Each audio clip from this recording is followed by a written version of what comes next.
Le monde de la santé en a assez des violences et le fait savoir. Un collectif de médecins, pharmaciens, professions paramédicales appelait à une journée de mobilisation sur le sujet aujourd'hui. Bonsoir Raphaël Gigliotti. Bonsoir Céline. Alors vous êtes président du syndicat des pharmaciens des Alpes-Maritimes. On va préciser que vous n'appeliez pas directement aujourd'hui à fermer les officines. En revanche, vous souteniez cette initiative. Pourquoi ? Oui, on soutenait, on a relayé les communications autour de ça parce que mes confrères sont de plus en plus au fait de violence. On est régulièrement attaqué par des patients sous plusieurs formes. On a des agressivités qui augmentent. Ça peut être. En général, à quoi c'est lié ? Alors, ça peut être du stress. Ça peut être une réponse négative, tout simplement. C'est-à-dire qu'une personne arrive dans une pharmacie en nous demandant un médicament pour lequel elle n'a pas d'ordonnance et on lui explique que non, elle a besoin de cette ordonnance pour se délivrer ce médicament. Et ça peut partir très très vite parce que malheureusement, les gens n'ont plus l'habitude d'entendre non quand elles rentrent dans un commerce. Ça peut être des vols aussi, pour lesquels on est de plus en plus soumis en pharmacie. Et puis des cambriolages, malheureusement, qui arrivent assez régulièrement. Et un dernier effet, c'est l'apparition de manière de plus en plus importante des fausses ordonnances aussi qui arrivent. Des fausses ordonnances ? Oui, des fausses ordonnances. Certains s'amusent à trifouiller leurs ordonnances pour avoir des renouvellements de médicaments facilités ou d'autres systèmes. Donc, en tout cas, cette question des violences envers les soignants, y compris les pharmaciens, on l'a déjà évoqué ensemble sur ce plateau. On verra si les mesures annoncées au niveau national changent les choses. Elles doivent entrer en vigueur en septembre prochain. Alors, on y trouve pêle-mêle un meilleur encadrement des personnes atteintes de troubles du comportement, des référents sécurité dans les agences régionales de santé, globalement un meilleur suivi de ces faits de violence. Est-ce qu'on avance ou est-ce que tout ça c'est un peu éloigné du quotidien ? Alors, effectivement, sur cette loi, sur le quotidien, il y a d'autres choses qui vont être intéressantes. Par contre, il y a des problématiques sur la justice. C'est-à-dire que nos confrères, souvent, nous relatent des faits de violence et sont exaspérés parce que, derrière, ces faits ne sont pas suivis par la justice ou alors sont suivis de peu d'effets. Donc, cette c'est loi... quoi, des dépôts de plainte qui sont Des dépôts placés ? de plainte, oui, effectivement, qui sont placés, surtout sur ces effets de vol à l'étalage. Donc, il y a un vrai ras-le-bol des professionnels de santé autour de ça. Ou sur ces problématiques d'insultes de professionnels de santé qui peuvent aller jusqu'à la violence physique.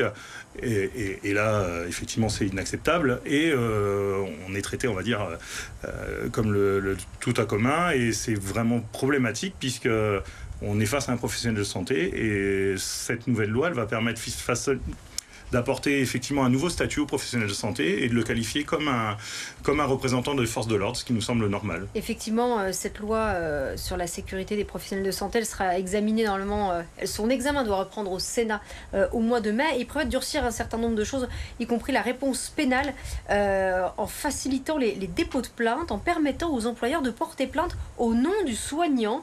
Visiblement, il y a un enjeu sur le fait de protéger l'identité, l'adresse du professionnel plaignant. Tout à fait, c'est exact. Ça m'est arrivé personnellement dans le cadre de ma pharmacie où j'avais une de mes adjointes qui tenait une garde un dimanche et effectivement, elle a été agressée verbalement par un patient. Donc, étape difficile et elle a préféré ne pas porter plainte alors que moi, j'aurais trouvé légitime de pouvoir porter plainte. Donc, voilà, il faut peut-être encadrer ces choses pour qu'il y ait du suivi et que surtout ça s'arrête, qu'on comprenne que ça, attaquer un soignant, ce n'est pas normal.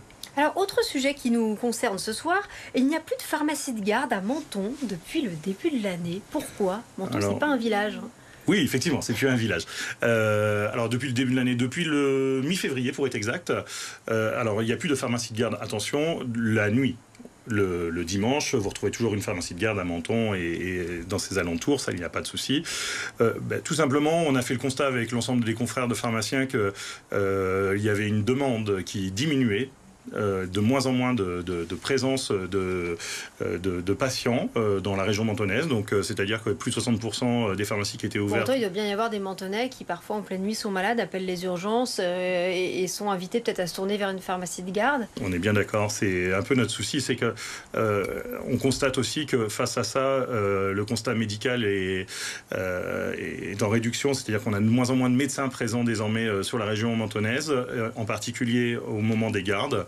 la population médicale est vieillissante, donc a du mal à assumer ces gardes de nuit. Pourquoi la présence d'une pharmacie de garde de nuit est liée à la présence de médecins ? Parce que vous êtes dans le cadre d'un soin, donc vous avez besoin d'une ordonnance pour effectivement déranger votre pharmacien pour la nuit. En tout cas, c'était le cas sur Menton. Donc il n'y avait plus de médecin, donc plus d'ordonnance.